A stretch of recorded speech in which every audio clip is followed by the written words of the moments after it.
Memoirs of Sherman Tanker. I remember the first time I climbed into the Sherman. The steel smelled of oil and paint, the kind of smell that stuck in your nose for hours. The leather straps were stiff, the seats worn from other men who had sat there before me in training. At that time, the tank wasn't yet a coffin or a savior. It was just a machine, another piece of equipment, but soon enough it would become the whole world to me, a world of steel, fire, and fear. My name is Thomas. Though in the Army, everyone simply called me Mac. Last names were easier, and besides, in combat you didn't think much about individuality. You were a crew, a team, a single living organism with a heartbeat of gasoline and steel.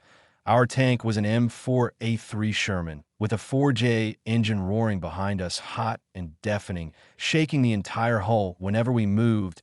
People have said a Sherman rattled and whined, but for me, the sound was the pulse of survival. The crew was my family. Charlie, my driver, was a farm boy from Kansas, always quiet, always chewing gum, his hands surprisingly gentle on the levers. Then there was Joe, the gunner, sharp eyes, fast reflexes. He could line up a target in seconds. And when he pressed the trigger, the 75 millimeters roared like thunder. Behind him sat Eddie, our loader, who cursed every time he had to slam another heavy round in the breech, his arms straining and his face always streaked with sweat. Finally, Pete, our radio operator and bow gunner, barely 19, full of nervous jokes to hide his fear. Together, we were 5 men locked in a box of steel, and that box became our home, our shield, and sometimes our prison. Before France, there was training, endless fields of mud and dust in England, long hours of drills, learning how to keep the Sherman alive. We learned to listen to the engine, to feel the vibration in the tracks, to smell the moment something was overheating. We practiced gunnery until the recoil bruised our shoulders, and still the instructor shouted, "Faster! Load faster! Fire again!" They knew, even if we didn't yet, that survival wasn't about comfort. It was about seconds, seconds to spot, seconds to fire, seconds to live. When D-Day came, we weren't in the first wave.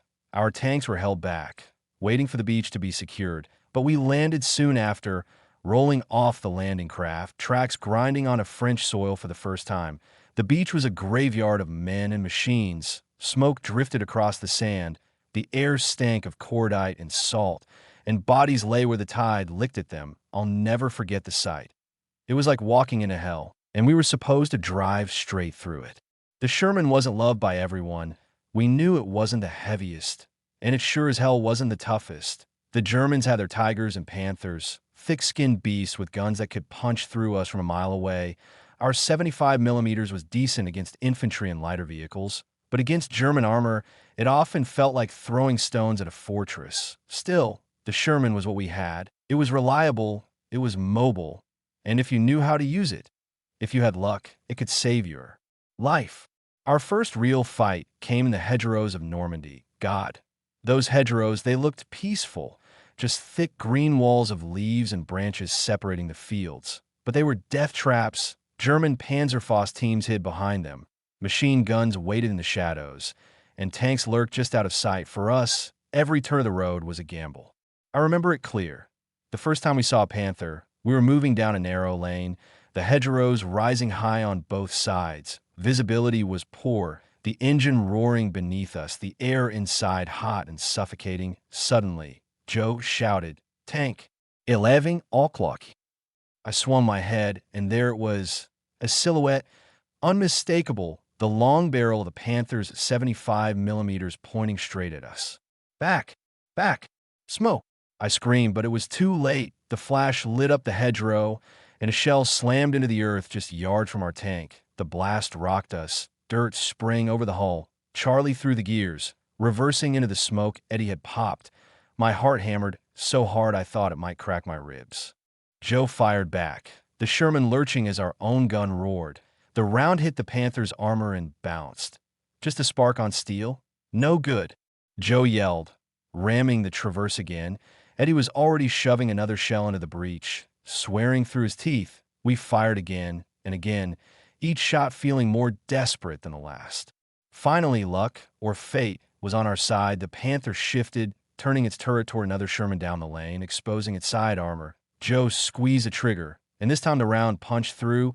Flames burst from the enemy tank. black smoke billowing into the hedgerow sky.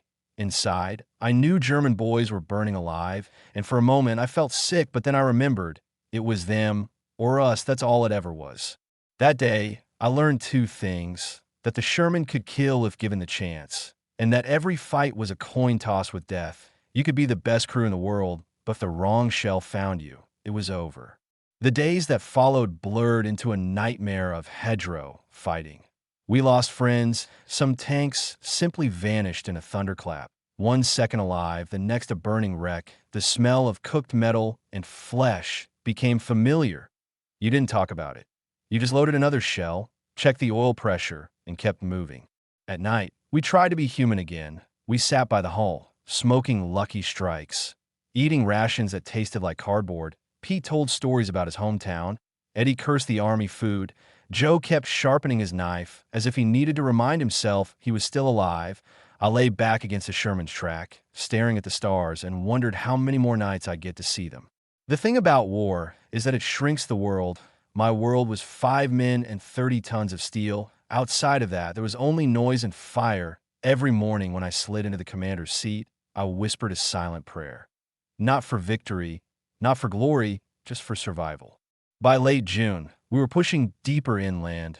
Villages lay shattered, their stone walls crumbling under artillery fire. Civilians peeked from cellars, hollow-eyed, some waving, some too numb to react. We weren't liberators in their eyes. We were just another army, another wave of men with guns and tanks, and still, we pushed on. One memory burned sharper than the rest. We were ordered to clear a crossroads near a small village. Intelligence said German armor had been spotted. We advanced cautiously, nerves stretched thin.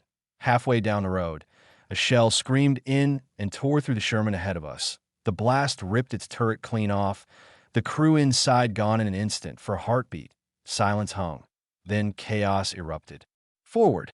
Take cover behind the wreck. I ordered. Charlie slammed the throttle, and we lurched ahead, hugging the burning tank as if it could shield us. Smoke and fire wrapped around us, the heat intense, but it was better than open ground. Joe spotted movement. A Panzer IV just visible through the haze. We fired, the gun hammering inside the turret. The shell hit, flames erupting from the German tank's hatches. I remember the relief, the adrenaline, and the shaking in my hands that wouldn't stop for hours. That was combat in Normandy. Sudden, brutal, over in minutes, but scarring you for a lifetime. By the end of that first month in France, I had already aged a decade. My hair felt grayer, my eyes heavier, but we were still alive. That was all that mattered. We were still 5 men in one Sherman, still breathing, still fighting, and we knew the hardest days were still ahead. The hedgerows of Normandy became our graves and our shields. By July, every one of us knew the rhythm of fear. The way the morning mist clung to the fields, the silence before the ambush, the sudden crack of a gun that meant someone's world had ended. It wasn't like the movies. There was no glory in those lanes, only sweat, dirt, and the constant thrum of the engine beneath our feet, reminding us that we were alive for now. We rolled from one village to another, always cautious, always expecting the next explosion. Some villages welcomed us, ragged civilians waving white rags from shattered windows. Others were ghost towns, rubble and silence, where the only faces were painted on German posters peeling from walls. The Germans fought like shadows. You never saw them until the fire was already on you. One afternoon, we pulled into a crossroad lined with stone houses. The commander ahead gave the signal to halt, scanning the alleyways. That moment of pause saved us, because a second later, the Panzer IV slammed into the lead Sherman, tearing through its side armor. The tank lit up like a furnace. We could see the fire, even with our hatches clamped shut. Inside, we froze. I could hear Pete's breath rasping through the intercom, Eddie swearing softly under his breath. I barked orders, Charlie gunned the throttle, and we lurched forward, firing the coaxial into the windows. The village erupted. Machine gun burst from above, rifles cracking from cellars. Joe lined up the main gun and dropped a high explosive shell into the building where the shot had come from. The stone wall collapsed, dust and fire spewing out. We advanced like blind men, feeling our way through death. That's what those battles were. Not victories, not strategy, just survival, step by step. street by street. Every corner could kill us. The first time we lost one of our own, it broke us. It wasn't my tank, but another from our platoon. We'd fought side by side for weeks. Their Sherman was crossing a narrow lane when an 88 opened up from the tree line. The round hit clean through. The turret hatch flew open, flames blasting out. One of the crew managed to crawl halfway before collapsing, his clothes burning. We couldn't even stop. We had to keep moving, or the next shell would find us. That night, when we parked in a field behind the lines, silence weighed heavy on us. No jokes from Pete, no curses from Eddie, just the five of us staring into the dark. We all knew it could have been us. The Sherman felt smaller that night, like the walls were pressing in. I lay awake on the engine deck, listening to the metal tick as it cooled, and I realized that war wasn't about killing. It was about waiting for your turn to die. The next day, we met our first Tiger. I'll never forget it. We were ordered to support an infantry push through another damned hedgerow. The infantry moved cautiously, rifles sweeping the fields. Then, out of nowhere, the ground shook. A massive shell slammed into the earth 20 yards away, throwing men and dirt sky high. "Tiger," someone screamed over the radio. I swung my periscope, and there it was, hulking, squat, with that long barrel pointed straight at us. A Tiger. I could feel every man in my tank freeze. "Smoke. Back us up," I shouted. Eddie launched smoke. Charlie jammed the gear, but the Tiger fired again. The round whistled past and smashed into the Sherman behind us, ripping it open like a tin can. Joe fired back, but it was hopeless. Our 75mm shell bounced off the Tiger's armor like a pebble on stone. We fired again and again, desperately trying to buy time, but the monster kept advancing, unshaken. Then, luck turned. Another Sherman from our flank managed to slip into a side position, hitting the Tiger's thinner armor. The round went in, black smoke pouring out. The giant slowed, then stopped, flames licking from its hatches. The relief was like drowning and suddenly breaking the surface for air. But that fight carved something into us. We realized just how fragile we were. The Sherman wasn't a knight in shining armor. It was a paper shield against steel monsters. Survival wasn't about firepower. It was about movement, about coordination, about numbers. We didn't beat Tigers one-on-one. We swarmed them, flanked them, drowned them in fire until something cracked. By mid-July, the hedgerows were graveyards of both armies. Burned-out Shermans and Panthers rusted side by side. Crews buried hastily in shallow graves marked with helmets on sticks. I stopped learning men's names outside my crew. Too many were gone by the next week. Inside the tank, we became closer than brothers. We lived in each other's sweat, heard every breath, smelled every fear. When shells screamed overhead, we didn't think as individuals. We moved as one body. One mind. I trusted Charlie with my life to drive us out of danger, Joe to strike back, Eddie to keep the gun loaded, Pete to keep us connected. They trusted me to keep them alive. That was the only currency that mattered, trust. There was one mission I'll never forget. We were ordered to clear a small village roadblock. Light resistance expected. That phrase, light resistance, still makes me laugh bitterly. It meant the officers had no idea what was waiting. We rolled in with 2 Shermans, our infantry close behind. At first, it was quiet, too quiet. I could feel the tension in my gut, the way the air thickened before a storm. Then it came. An 88 dug into a farmhouse at the far end of the street. The first shot missed, but the second hit the Sherman beside us. The explosion deafened me. The turret blew apart, scattering fire and bodies across the street. "Back! Back!" I ordered, but the lane was too narrow. Charlie threw the gears. We reversed fast, but the enemy fired again. The round smashed into our glassy plate, rocking the tank so hard I bit my tongue. Miraculously, it didn't penetrate. Joe fired back, the gun roaring, smoke choking us inside. Eddie slammed another shell in, his hands shaking. We fired until the farmhouse collapsed, dust and flames hiding the 88. The infantry swept in, clearing what was left, but the image of that Sherman torn apart stayed with me. I could still see the gunner's arms sticking out of the wreck, unmoving. By the end of Normandy, I wasn't the same man who had landed on the beach. I had seen friends burn alive, villages leveled, civilians caught between fire. I had felt the shudder of shells that should have killed us, but didn't. I had smelled death so often it became part of the air. Yet somehow we kept going. Every morning I climbed back into that steel box, knowing it might be my last. Every night, if I saw the stars again, it was a victory. And still, the war stretched ahead, France was only the beginning. We had to push further, through towns, across rivers, into the heart of Germany itself. And I knew, deep down, that the worst was yet to come. France after Normandy was not liberation the way the newspapers back home would have printed it. It was mud, rubble, smoke, and the echo of our own engines bouncing off ruined walls. We weren't sweeping forward like heroes. We were crawling, bleeding inch by inch, pushing through villages that smelled of death and powder. Our Sherman rattled through narrow streets, the sound of the tracks echoing like thunder in alleys. Civilians sometimes appeared, dazed, half-starved, waving from doorways. Some cried with joy. Others just stared with hollow eyes, too broken to care who came next. For them, armies were all the same: boots, guns, and fire. The fighting was different here than in the hedgerows. In villages and towns, you felt naked, windows, cellars, rooftops. All of them could hide an enemy with a Panzerfaust. Every street corner was a trap. We learned to advance like hunters, slow, cautious, every sense tuned to the possibility of sudden death. One afternoon we entered a small French town. Stone houses with slate roofs, the church steeple rising crooked above the square.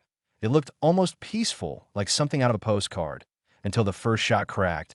The round smashed into a wall just ahead of us, showering the tank in stone and dust. Ambush.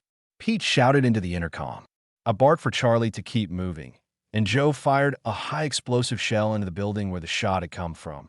The explosion tore the wall apart, smoke and screams following. Eddie was already ramming another shell home. Sweat streaming down his face, we fired again, blasting through another house where muzzle flashes had flared.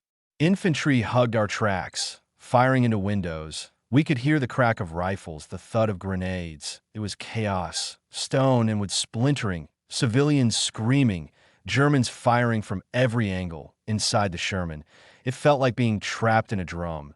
Every sound amplified, every shock rattling your bones. We cleared the square, but not without cost. Another Sherman in our platoon took a hit from a hidden gun. The shell punched through the side armor, flames bursting out of the hatches. I can still see the loader clawing his way out, his clothes burning. He fell to the cobblestones and didn't move again. We couldn't stop to help. We had to keep fighting. That memory never left me. By then, we all knew the Germans were retreating, but retreat didn't mean surrender. They fought for every street, every wall, and with every fight, we lost more men. At night, when the guns are silent, we try to breathe like humans again. We'd sit on the hull, smoking, the glow of cigarettes the only light. Sometimes we'd talk about home, Joe about Chicago, Eddie about New York, Pete about a girl he'd left behind. Charlie rarely spoke, just listened, chewing gum and staring at the stars. I always wondered what was going on in his head. But most nights, silence was all we had.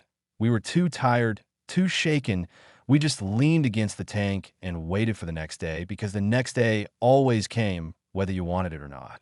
By late summer, we were pushing faster. Paris was liberated, though we never saw it. Our war wasn't parades and cheers. It was broken villages, fields full of craters, and bridges blown to pieces. We advanced through roads choked with refugees, families carrying whatever they could on carts, children staring at our tanks with wide eyes. They called us liberators. But the truth was we were just another tide of war passing through their lives. The Germans fought with desperation now. Panthers and Tigers appeared less often, but when they did, they struck hard. One morning, we rolled into open country, fields stretching wide under a gray sky. Over the radio came a warning: enemy armor ahead. Moments later, Joe spotted movement, a panther moving across a ridge. "Target 11 o'clock, he shouted. "On the way," Eddie yelled, slamming a round in. The gun thundered, our shell streaking across the field, but it bounced off the panther's front armor. The enemy swung its turret, the long barrel locking onto us. My throat went dry. "Move! Move!" I screamed. Charlie gunned the engine, swerving the Sherman hard.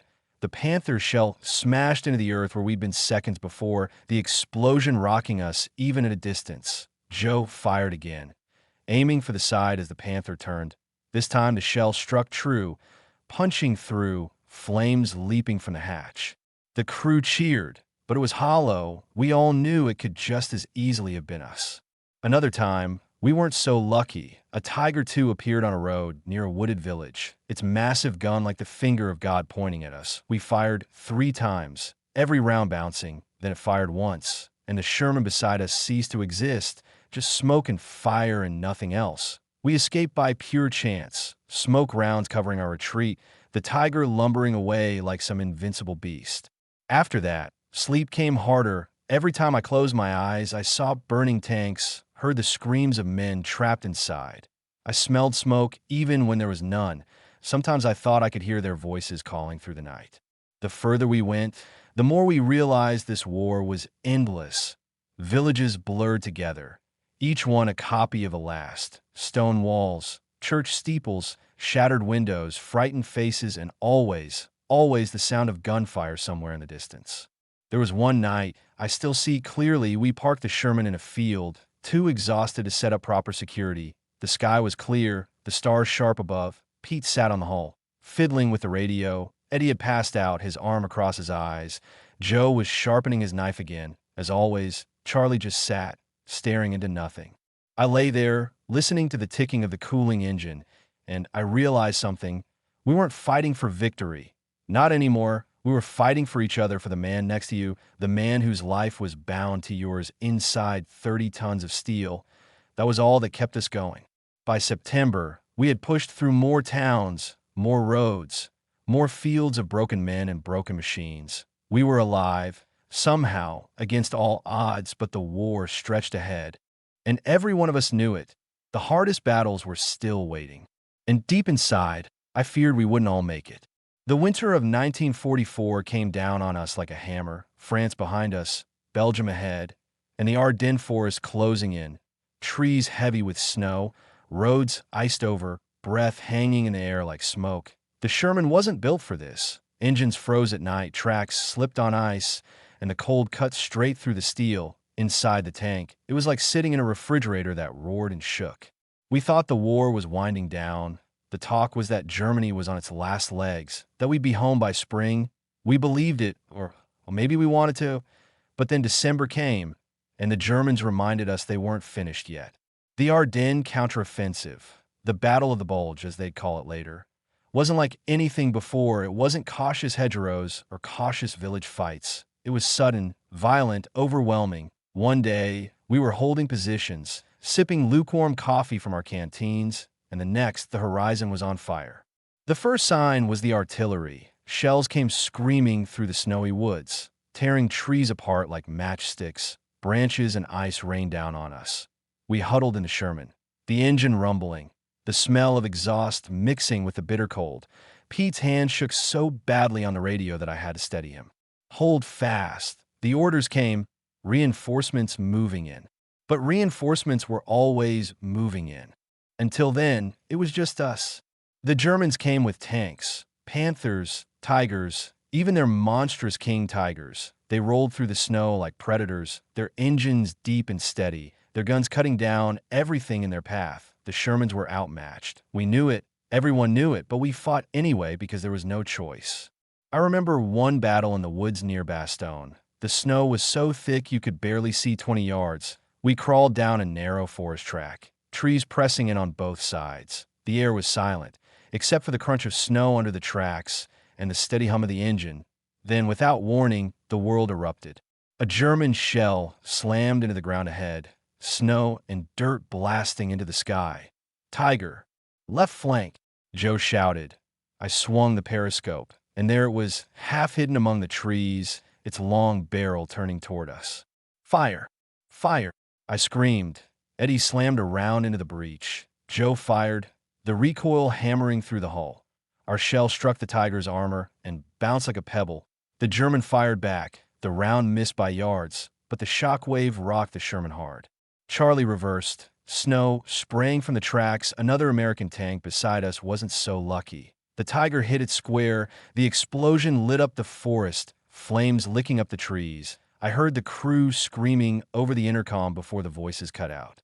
We popped smoke, maneuvered, fired again. Joe cursed as round after round failed to penetrate. Finally, we got a shot into the Tiger's side as it turned, flames bursting from its hatches, but the cost was heavy. Half our platoon gone in minutes. That night, The forest was quiet except for the crackle of burning tanks. We parked in the snow. The engine off, the silence pressing in. Eddie sat with his back against the hull, shaking, muttering curses. Joe just stared into the fire of a wrecked Sherman, his knife forgotten in his lap. Pete wouldn't speak at all. And Charlie, quiet Charlie, just closed his eyes, chewing on nothing, as if he could block it all out. The cold was merciless. At night, frost coated the inside of the hull. Our breath turned to ice on the walls. We slept in shifts, huddled in our coats, teeth chattering. The engine was our lifeline. We had to run it just to keep from freezing, even as the sound risked drawing artillery. Food was scarce. Supplies struggled to reach us through the chaos. We ate whatever we had, hard biscuits, frozen rations, sometimes nothing. Cigarettes became gold. I remember sharing the last one among us, each man taking a drag. The smoke curling in the frigid air for a moment, it felt almost human. The worst was the fear. The Germans had momentum, and for days, it felt like they couldn't be stopped. They pushed hard, cutting through towns, surrounding units. Rumors swirled.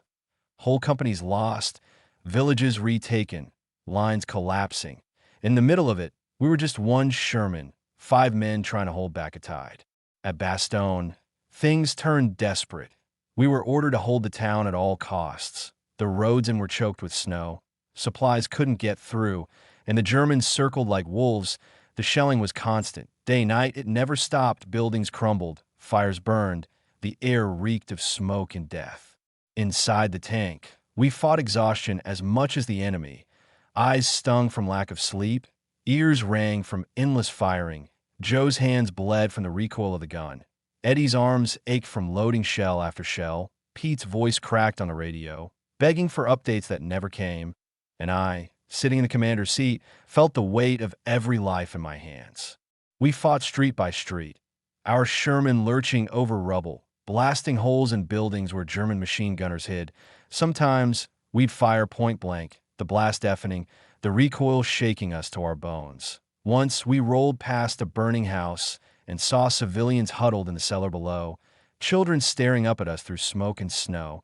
Their faces haunt me more than the enemy's. The cold never left. Even in battle, sweat freezing on your skin, hands numb on the controls, you felt it. The snow muffled everything. The roar of engines, the crash of shells, turning the world into a nightmare of white and red. Then, slowly, things began to change. Reinforcements arrived. Air support returned when the skies cleared. The tide shifted. The Germans pressed hard, but they couldn't sustain it. Their advance stalled, then faltered, and we pushed back. But victory didn't feel like triumph. It felt like survival. When the smoke lifted, the Ardennes were littered with wrecks. Shermans burned black, Tigers hulking corpses of steel, trees splintered and charred. Bodies lay in the snow, frozen where they fell, faces pale beneath frost. We were alive, somehow, but we weren't whole. Too many friends left behind in the snow, too many tanks silent forever. After Bastogne, I felt older than I ever imagined. My hands shook even when the guns were quiet. My dreams were filled with snow, fire, and the screams of men trapped in steel coffins. The war wasn't over, but I had already lived a lifetime in that winter forest. And I knew, as we prepared to push into Germany, that the worst was still ahead. Crossing into Germany was like stepping into another world.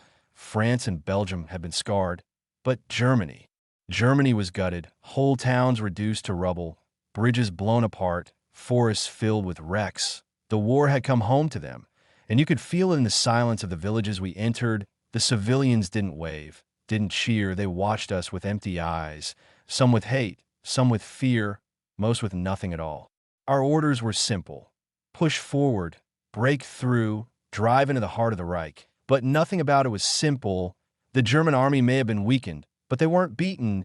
Every river crossing, every town, every stretch of road was contested.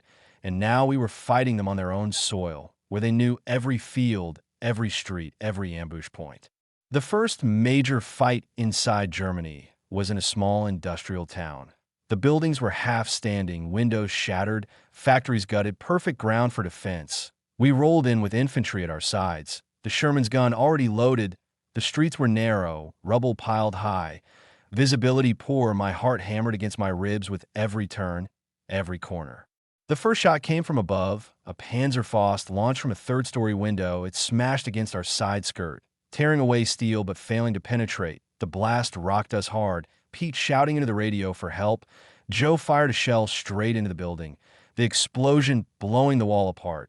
Bricks rained down, dust choking the street. The infantry stormed inside, clearing what was left.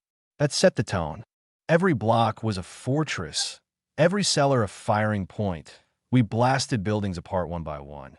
The Sherman's gun thundering, Eddie's arms raw from loading shell after shell. Smoke and fire filled the streets, the sky black with it. Civilians huddled in basements, their faces pale when we passed. Some begged, some cursed us, some just turned away. Then came the Tiger II. We were pushing toward a square when Charlie spotted movement at the far end. Through the haze, I saw it, huge, monstrous, its armor thick and sloped, its gun longer than anything we carried. The King Tiger. Just seeing it sent ice through my veins. Tiger II front. Joe shouted, his voice cracking. Smoke. Flank it. I ordered, though I knew how impossible that was in these narrow streets. Charlie swerved us behind a half-collapsed wall, Eddie shoving another round into the breach. Joe fired. The shell hit square and bounced off. Sparks. Nothing more. The King Tiger swung its turret, slow but steady, like a predator lining up the kill. Move! Move! I screamed, and Charlie floored it. The German fired. The round slammed into the building beside us, the shockwave rattling the tank, bricks cascading down on the hull. If it had hit us, we'd have been gone. We circled, searching for a side shot, firing again and again. Nothing. The King Tiger kept coming, every hit from its gun tearing the town apart. One Sherman ahead of us wasn't so lucky. The Tiger fired once, and the tank exploded, turret flung into the air like a toy. No one got out. Finally, salvation came from above. A pair of P-47 Thunderbolts screamed in, dropping bombs on the square. The explosions rocked the ground, flames engulfing the Tiger. When the smoke cleared, the beast was crippled, black smoke pouring from its hull. We didn't cheer, we just breathed. That fight proved what we already knew. The Sherman couldn't stand toe-to-toe with monsters like that. Survival was about speed, numbers, luck, and sometimes help from the skies. The deeper we pushed into Germany, the worse it became. Every town was a battlefield, streets littered with rubble, buildings reduced to shells, civilians caught in between. We fought house to house, sometimes firing the main gun point blank into basements where machine guns rattled. The destruction was endless. One battle haunts me still. We were ordered to clear a city block near a factory. The Germans had dug in deep, machine guns from rooftops, Panzerfaust from windows, mortars from alleys. We fought for hours, the Sherman's interior choked with smoke and sweat. Joe's eyes were bloodshot. Eddie's arms shook from exhaustion. Pete's voice cracked over the radio. Charlie kept driving, calm as ever, his hands steady even as shells burst around us. At one point, a shell struck close, rocking the tank so hard my head slammed against the periscope. I tasted blood, ears ringing. For a moment I thought we were done, but the Sherman held. Somehow it held. We blasted building after building until the block was flattened. When the firing stopped, the street was nothing but rubble and corpses. Civilians wandered out, dazed, some carrying children, some dragging the dead. I couldn't look them in the eyes. By then, I had stopped thinking about home. Home felt like another lifetime. The only reality was the tank, the war, the men beside me. Every day alive was borrowed time. We lost more friends as we pushed deeper. Some tanks vanished in explosions, others knocked out by mines, others stuck in mud or snow and abandoned. Each loss hit like a hammer, but we didn't stop. We couldn't stop. By March, we were closing in on the Rhine. The rivers were swollen, bridges blown, crossing was hell. Under artillery fire, with German guns dug in on the far bank, we watched other Shermans sink into the river, crews trapped inside, the water swallowing them whole. But somehow we made it across. Germany was collapsing, but it didn't feel that way to us. Every street still fought back. Every field still had guns, and the King Tigers still prowled, waiting for us in the ruins. One night, parked in a shell of a bombed-out house, I looked at my crew, Joe asleep with his hand still on the breech lever. Eddie slumped against the ammo racks, snoring softly. Pete curled in a corner, radio in his lap. And Charlie, as always, chewing gum, eyes half closed. I realized then that these men were all I had left. The war had taken everything else. And I prayed, silently, that it wouldn't take them too.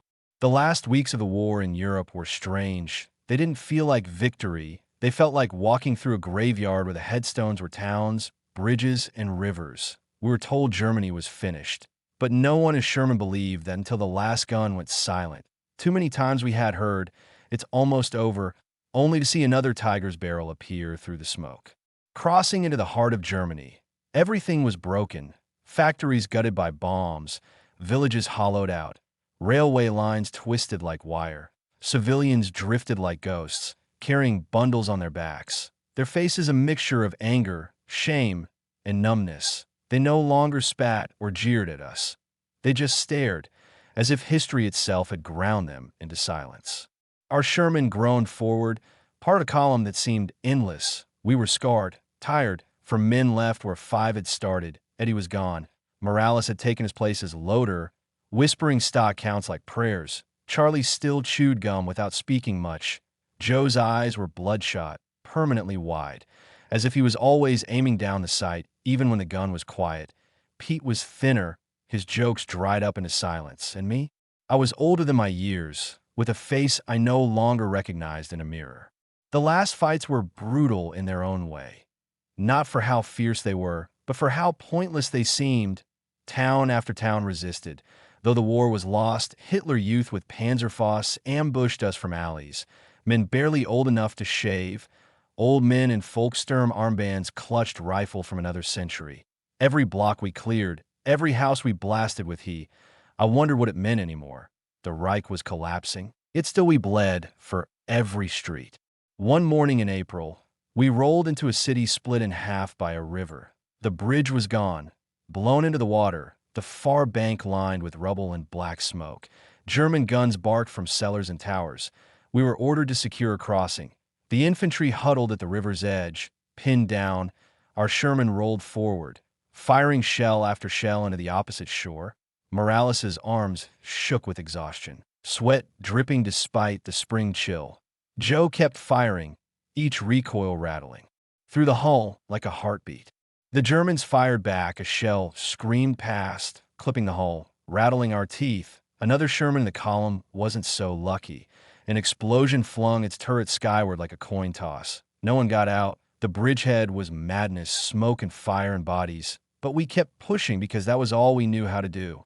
When the battle ended, when the last gun fell silent, the river stank of cordite and blood. We had crossed. But at what cost? Days blurred after that. We pushed through villages that looked more like tombstones than homes. Sometimes we fought. Sometimes the Germans surrendered without a shot. We took prisoners by the dozen. Long lines of men marching with their hands in the air. Some still wore neat uniforms. Others were in rags. They looked relieved, as if captivity was mercy compared to more days of war. And then, one day, we found the camp. The smell came before the sight, a stench unlike anything I had ever known, sweet, rotten, chemical, and human all at once. When we rolled up to the gates, they were wide open. Guards had fled. What we found inside. I can barely speak of it, even now. Rows of barracks filled with skeletons that walked. Men with eyes too big for their faces, bones under skin. They staggered to us, some crying, some too weak even for that. Pete gave his jacket to a boy who couldn't lift his arms. Morales handed out chocolate from his rations. Joe said nothing at all. Charlie, who never spoke, wept openly, tears cutting tracks through the soot on his face. I will not put into words everything we saw in that place, but I can tell you this. Whatever hate we had left, whatever anger we carried, it burned hotter after that day. Not because of soldiers, but because of what men had done to men. After that, our fighting carried a different weight, not just survival, not just pushing lines on a map, but the need to end it, once and for all. And then came May. The war ended not with a bang, not with a great battle, but with a sentence. Germany has surrendered. The words came over the radio, then down the line, then on every man's lips. We had parked in a meadow when the order came. The grass was green, the sun warm, and for the first time in years, no shells fell, no engines roared. Some men cheered, some laughed until they cried. Others sat down in silence, staring at the sky. For us in the Sherman, it was quiet. I climbed out of the hatch, sat on the turret, and let the sun hit my face. My hands shook, and for once it wasn't from recoil or adrenaline. It was from release. We wrote V on the side of our tank in chalk. Morales added Eddie's name under it. We took photos, smiling, arms over shoulders, cigarettes dangling. They looked like the pictures in the papers, but I knew better. Behind every smile was exhaustion, grief, memories that would never leave. After VE Day, there were no more battles, only waiting. The Shermans were lined up in fields, engines cold. Officers spoke of occupation, of redeployment, of shipping men home. We walked through towns where shops tried to open again, where children stared at us with wide eyes, where life tried to grow from rubble. We drank beer that tasted like ashes, listened to music on radios crackling with static, and pretended we were normal. But nights were still long. Every bang made me flinch. Every shadow held a Panzerfaust. I dreamed of fire and steel coffins, of men screaming through smoke. I woke drenched in sweat, heart pounding, ears straining for an engine that wasn't there. When I finally came home, it felt unreal. Streets painted bright, fences mended, people smiling. They called me hero, patted my back, told me I'd saved the world. I smiled, shook hands, but inside I felt hollow. I hadn't saved the world, I had survived it. Charlie went back to his farm in Kansas. Pete drifted from place to place, never staying long. Joe worked a factory line, hands still steady, eyes still sharp. Morales disappeared into civilian life, a name on letters that stopped arriving after a year. Eddie's name lived only on a white stone in a foreign field. And me? I carried the Sherman with me. Every rattle, every smell, every scream, every silence. I could still hear the Ford engine in my dreams, still feel the recoil on my shoulder. Sometimes I woke reaching for the intercom, ready to call to the crew who weren't there. People asked me, years later, what it was like. I told them pieces, the mud, the snow, the tanks, but the truth is, unless you were there, unless you sat in that steel box with your heart hammering and your hands slick with sweat, you can never know, and maybe it's better that way. Because war is not glory. War is not victory parades or medals on a chest. War is Charlie's quiet chewing, Pete's nervous jokes fading into silence, Eddie's curse as he slammed a shell into the breach, Morales's whispered counts, Joe's steady hands, and my own voice breaking as I gave the order to fire. War is surviving when others don't, and the price of that survival never goes away. Thank you for watching. If you want to hear more untold stories of war, don't forget to subscribe to Battlefield Secrets and join us on the next journey into history.